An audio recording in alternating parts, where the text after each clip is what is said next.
The video had already been viewed 12 million times before the sun rose over Providence, Rhode Island. It showed a 23-year-old man in designer clothes shoving an 81-year-old veteran to the ground outside a convenience store on Federal Hill. The old man's cane clattered against the pavement. His glasses shattered. Blood pooled beneath his silver hair as he lay motionless while the young man laughed and walked away, not even bothering to look back. The victim was Harold Eugene Whitmore, a decorated Korean War veteran, a retired firefighter, and a man who had spent 60 years serving his community. Every Sunday, Harold delivered homemade bread to the elderly neighbors who couldn't leave their homes. Every 4th of July, he led the Veterans Parade down Main Street, his chest adorned with medals he never bragged about. Everyone in Providence knew Harold. Everyone loved Harold. His attacker was Brandon Michael Castellano, the only son of one of the most powerful men in the state. The assault happened because Harold had accidentally bumped into Brandon while exiting the store. That was all. A simple accident. An old man losing his balance for a moment. Brandon's response was to grab Harold by the collar of his worn military jacket and throw him to the concrete like a piece of garbage. "Watch where you're going, old man," Brandon had snarled, captured perfectly on the store's surveillance camera. "You think you can just touch me? Do you know who my father is?" Harold suffered a fractured hip, 3 broken ribs, a severe concussion, and a gash on his forehead that required 27 stitches. Doctors said that at his age, he might never walk without assistance again. The video spread like wildfire. Local news stations played it on loop. National outlets picked it up within hours. Social media exploded with outrage. Hashtags demanding justice trended nationwide. Protesters gathered outside the courthouse with signs bearing Harold's face. Veterans organizations issued statements of condemnation. The mayor held a press conference calling the attack a disgrace to our city. But what truly ignited the public's fury was what happened next. Brandon Castellano was arrested, yes. But he was released on minimal bail within 3 hours. He was photographed leaving the station smirking, sunglasses on, giving a thumbs up to reporters. When asked if he had any remorse, he laughed and said, "It was just some old guy. He'll be fine. People need to relax."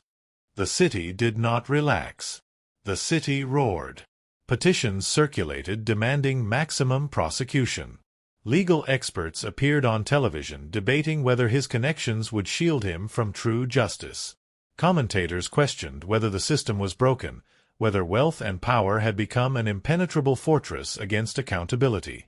Harold Whitmore, meanwhile, lay in a hospital bed, telling nurses he forgave the boy and praying for his soul, a grace that only made the public love him more and hate his attacker with greater intensity.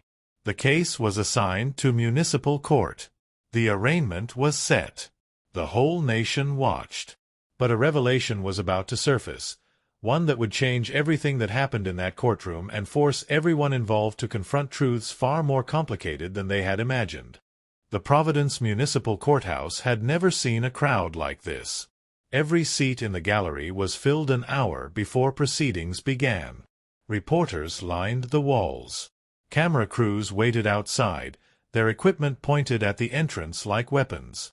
Veterans in uniform sat together in the front rows, their faces carved from stone.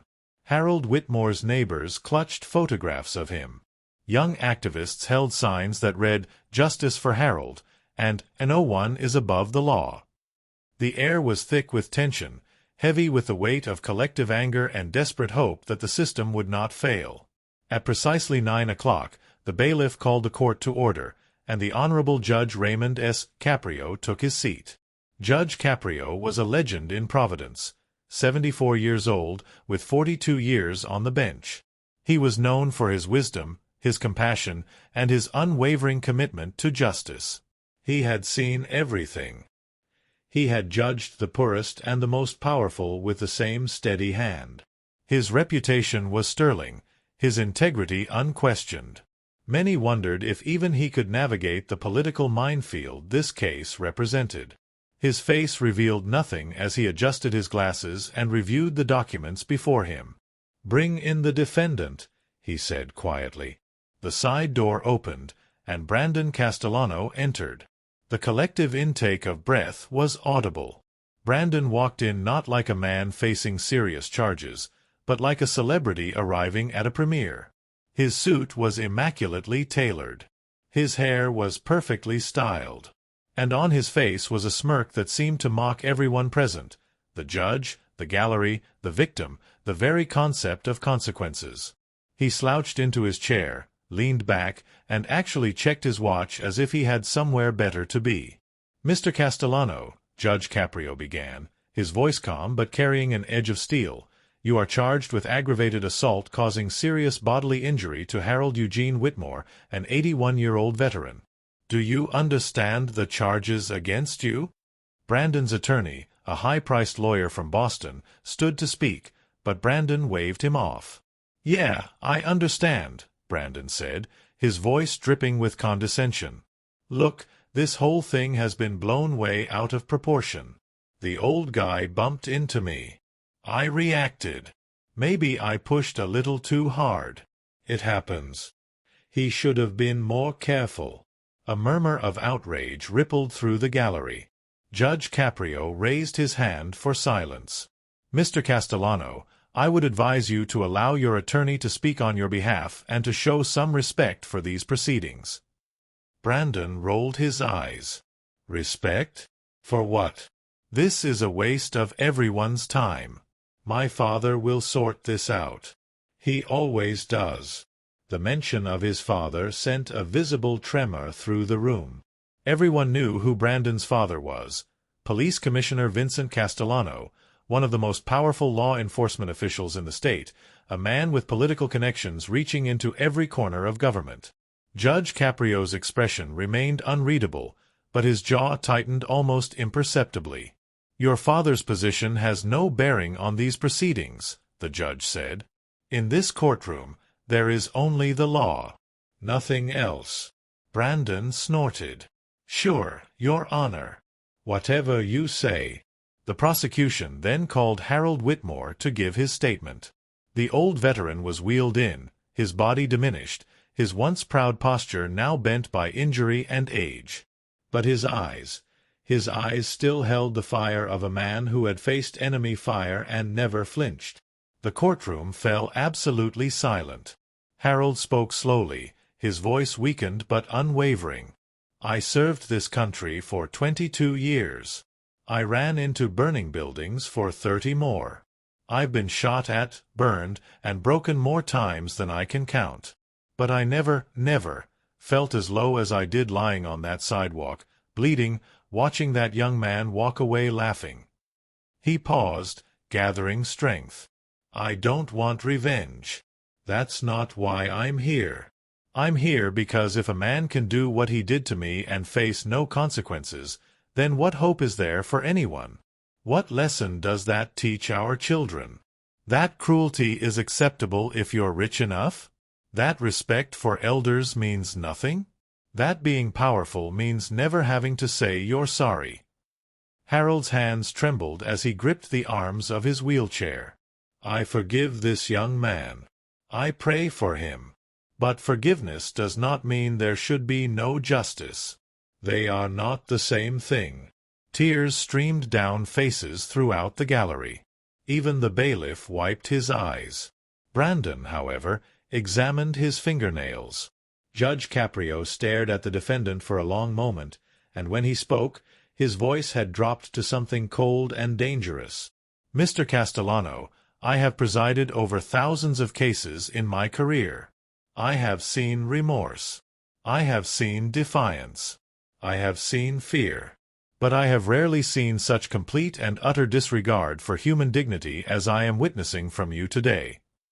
Brandon opened his mouth to respond, but before he could speak, there was movement at the back of the courtroom. Someone was standing up. The crowd turned. The cameras swiveled. Even Judge Caprio paused, his eyes narrowing. A tall man in a dark coat rose from the shadows of the last row, his face pale, his hands shaking. And suddenly, Brandon Castellano's arrogant smirk vanished completely, replaced by something that looked very much like fear. The man who stood at the back of the courtroom was Police Commissioner Vincent Castellano.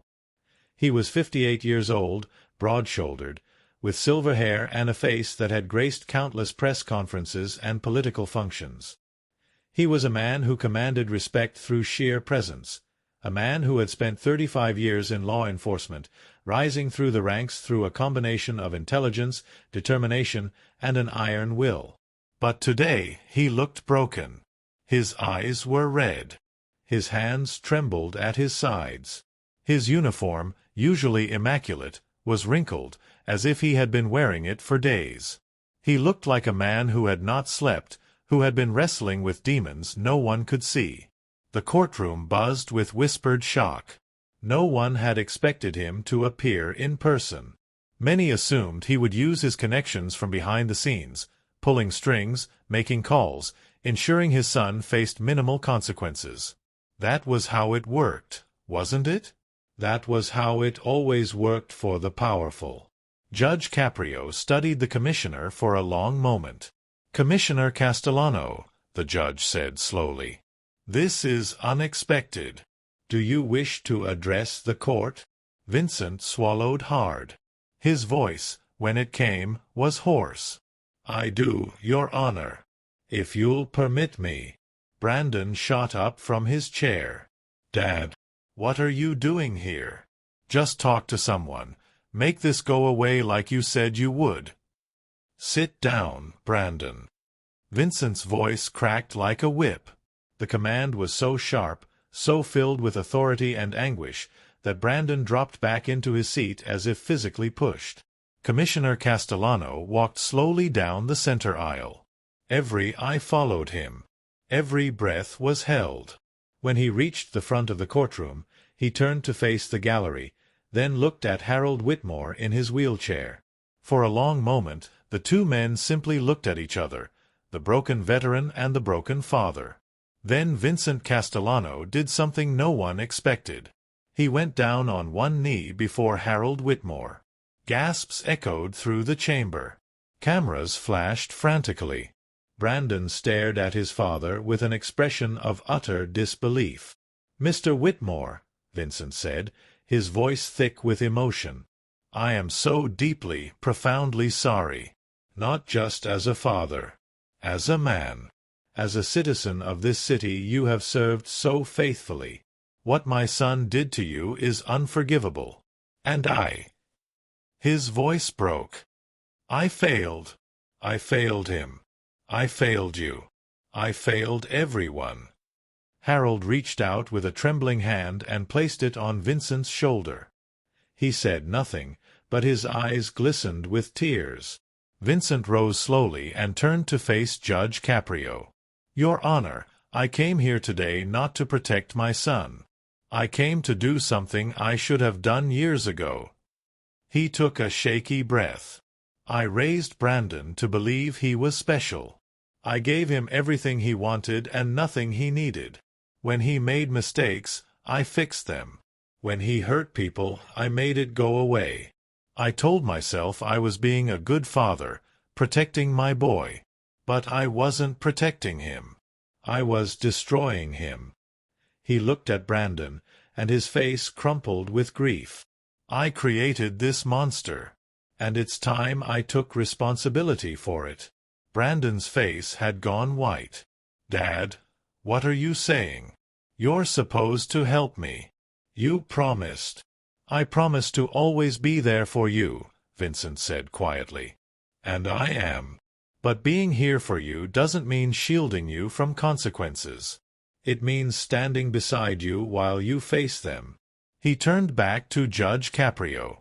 "Your Honor, I am here to tell you, to tell everyone, that I will not interfere with these proceedings. I will not make phone calls. I will not pull strings. I will not use my position to shield my son from justice." The courtroom erupted in murmurs.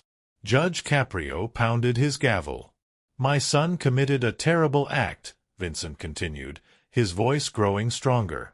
"He hurt an innocent man, a hero, for no reason other than arrogance and cruelty. And he did it because he believed, correctly, that I would always save him from the consequences of his actions. He straightened his spine, and for a moment the old strength returned to his eyes. No more. Judge Caprio, I am asking you, I am begging you, to treat my son exactly as you would treat any other defendant. Apply the law. Apply it fully. Apply it fairly. He deserves nothing more and nothing less. Brandon stood up, his chair scraping loudly against the floor. His composure had completely shattered. His face was twisted with panic, with rage, with the dawning horror of a young man realizing that the safety net he had always relied upon had been pulled away. "You can't do this," Brandon shouted. "You're my father. You're supposed to protect me. That's your job. That's what you've always done." Vincent looked at his son with an expression of infinite sadness. "I am protecting you, Brandon. For the first time in your life, I am truly protecting you. Because if you don't face consequences now, if you don't learn what it means to be accountable for your actions, you will destroy yourself. And I will not watch that happen." Brandon's legs gave out. He collapsed back into his chair, his head falling into his hands, his shoulders shaking with sobs. For the first time since the trial began, he looked not like an arrogant young man, but like a frightened child who had finally realized the world did not revolve around him. The courtroom was utterly silent. Judge Caprio removed his glasses and rubbed his eyes. When he spoke, his voice was softer than it had been all day. "Commissioner Castellano, in my 42 years on this bench, I have never witnessed anything like what you have just done. It could not have been easy. But it was right." He paused. "You may take a seat." Vincent nodded slowly and walked to the front row of the gallery. He sat down directly behind his son, close enough to reach out and touch him, a father's presence even in judgment. Judge Caprio looked at the broken young man before him.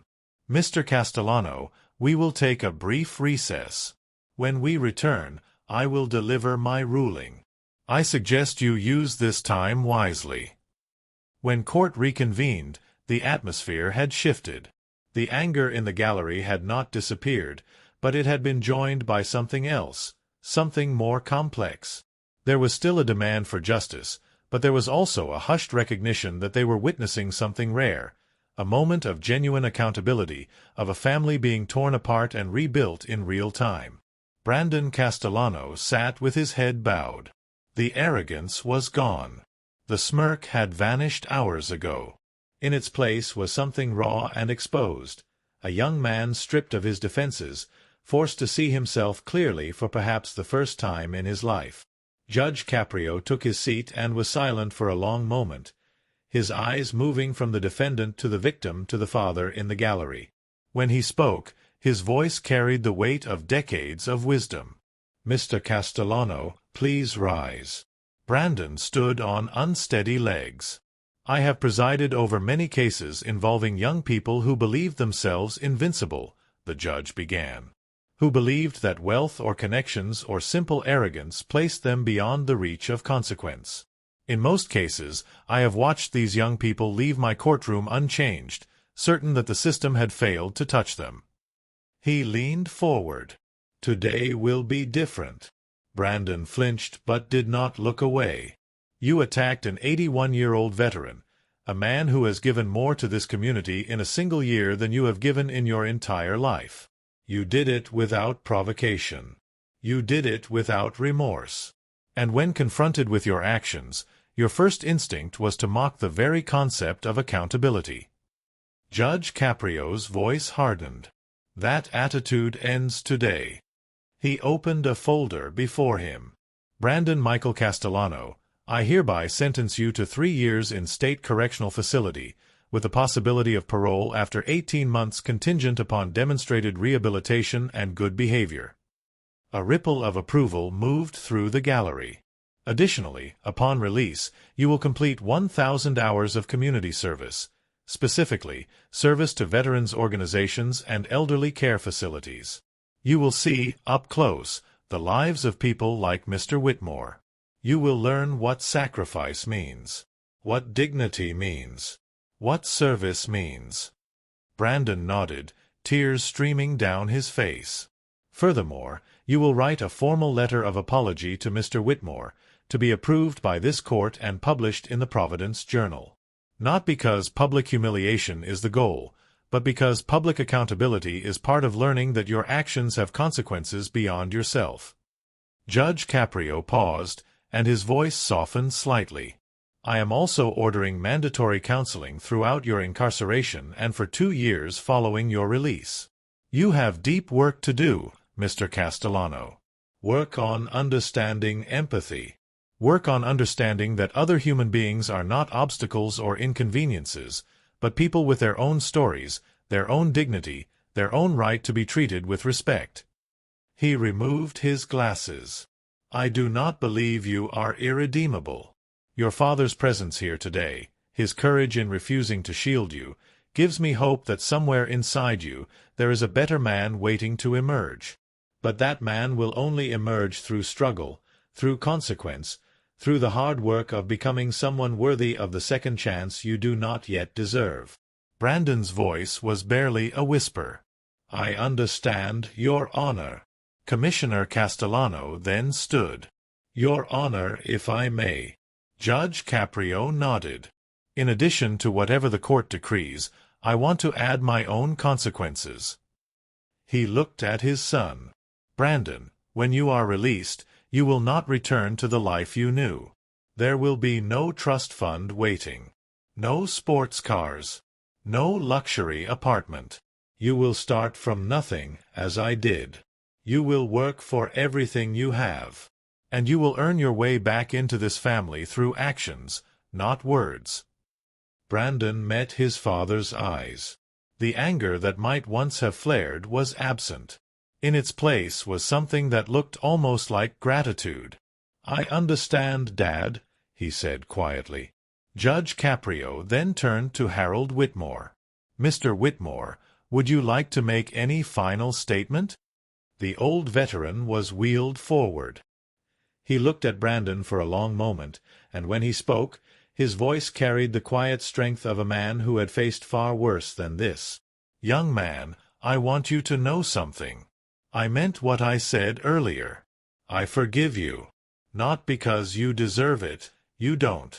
Not yet. But because carrying hatred in my heart would only poison me. I survived a war. I survived fires that killed better men than me. I will not let one foolish boy destroy my peace. He paused, and his eyes grew fierce. But forgiveness is not the same as forgetting, and it is not the same as excusing. You hurt me. You could have killed me. And you laughed about it. That is something you will have to live with for the rest of your life. Harold wheeled himself closer to Brandon. Use that weight. Let it make you better. Because if I hear in 3 years that you have gone back to being the man who attacked me, then my forgiveness will mean nothing. And you will have wasted the second chance that your father, that this court, that I, are giving you. Brandon dropped to his knees before the old man, just as his father had done hours earlier. I'm sorry, he sobbed. I'm so sorry. I was wrong. I was so wrong about everything. Harold placed a weathered hand on Brandon's head. Then prove it. Not with words. With your life. Epilogue. 18 months later. The community center on Federal Hill was bustling with activity. It was Veterans Appreciation Day, and dozens of elderly veterans had gathered for a special luncheon. Volunteers moved through the crowd, serving food, refilling drinks, sharing stories, and offering companionship to men and women who had given so much and often received so little in return.